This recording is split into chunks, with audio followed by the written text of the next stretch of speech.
The instant my eyes landed on her phone screen, something inside me snapped.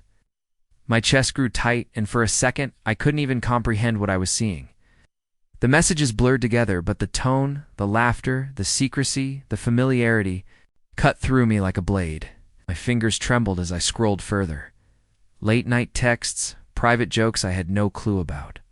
Plans made while I was away, working, trusting. This wasn't an accident, not a fleeting lapse in judgment. It was consistent, deliberate, intimate, and worst of all, it had been going on behind my back for who knows how long. A small part of me clung to the hope that I had misunderstood, that somehow I was reading it all wrong, but the truth stared back at me with cruel clarity. I had put my faith in her, and she had torn it apart without hesitation. Then I heard her approaching, light footsteps, a laugh escaping her lips as she came through the doorway, eyes glued to her phone.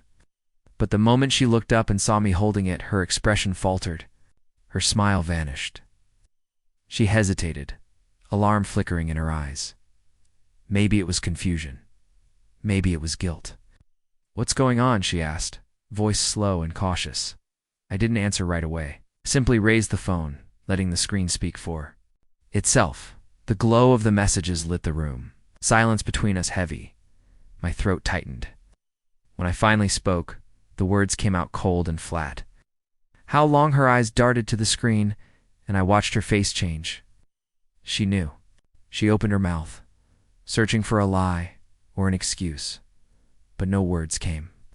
For a second it looked like she might deny it, but the proof was undeniable. And then with a small voice she whispered, "It didn't mean anything, that did it." My stomach turned. She had shared pieces of herself, laughs, secrets, emotions, with someone else. And now she wanted to reduce it to nothing. I could have yelled. I could have demanded the truth. But I didn't care anymore. In that moment, something inside me went still. I was done. I walked away without a word, heading to the bedroom. The body moved like it belonged to someone else. I grabbed a bag and shoved in whatever clothes I could find. Picked up my keys, my wallet, and prepared to leave. Behind me, her voice began to rise, nervous, desperate. "Wait, please just talk to me. It was a mistake. Don't go like this."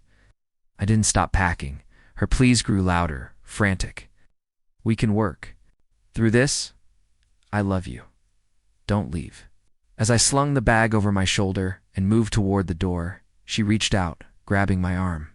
I paused just for a moment and looked at her, and I realized then the person standing in front of me wasn't who I thought she was. Or maybe I had just never truly seen her.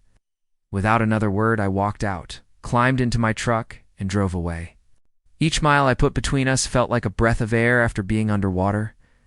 The heartbreak was still raw, slicing through my chest, but beneath it was relief, a quiet, steady peace. I had spent years loving someone who didn't deserve me. No. I was free. I drove aimlessly. No destination in mind, just the need to be far from everything. Eventually, I landed in a small, quiet town, a place where no one knew me.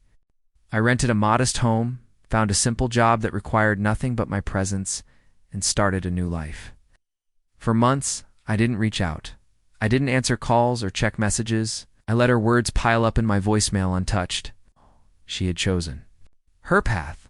I had chosen mine. Then one evening, as the sun dipped low on the horizon, I pulled into my driveway, and there she was, standing on my porch like a shadow from the past.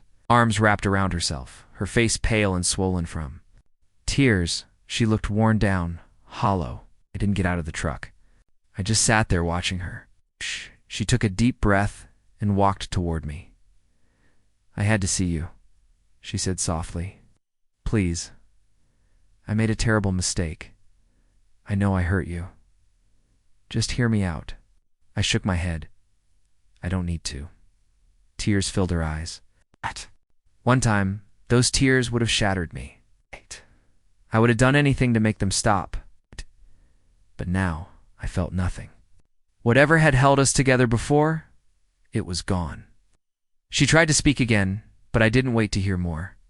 I stepped past her, unlocked the door, and walked into the house. My house, my life, and I never looked back. So, if this story moved, you.